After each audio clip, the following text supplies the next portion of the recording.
ఇక్కడ కనబడుతుంది ఒక చిన్న బుడ్డి కెమెరా. ఈ కెమెరాలో యాక్చువల్గా మనం ఎప్పుడు బస్సులో అయితే చూడలేదు. ప్రస్తుతం అయితే మనం నియో గోవాలో బస్సులో ఉన్నాము. సో ఇది ఒక ప్యూర్లీ ఎలక్ట్రిక్ బస్సు అండ్ వీళ్ళు ఓన్లీ ఎలక్ట్రిక్ బస్సు ఏదైతే ఫీల్ ఉంటుందో అదే కాకుండా సేఫ్టీ గురించి వీళ్ళు నాకు చాలా ఎక్స్ప్లెయిన్ చేశారు. సో ఇక్కడైతే మనకు ఎమర్జెన్సీ స్టాప్ బటనే కాకుండా కంప్లీట్గా ఈ బస్సులో మనకి 6 కెమెరాలు అయితే ఉంటాయి.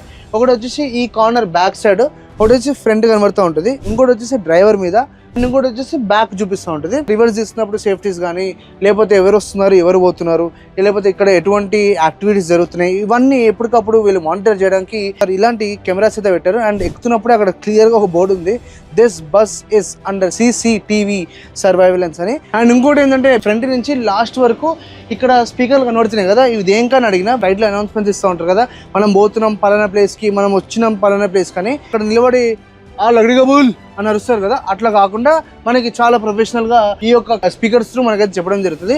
అండ్ నేను ఇప్పుడు వరకు లాంగ్ ట్రావెల్ వేరే బస్సులో చేసిన, ఈ బస్సులో చేయలే. మీలో ఎవరైనా నియోగో బస్సులో ఆల్రెడీ ట్రావెల్ చేసి ఉంటే మీ జెన్యూన్ ఫీడ్బ్యాక్ మన కమెంట్ సెక్షన్లో కమెంట్ చేసి చెప్పండి. అండ్ మన ఛానల్ కూడా ఫాలో అవ్వండి.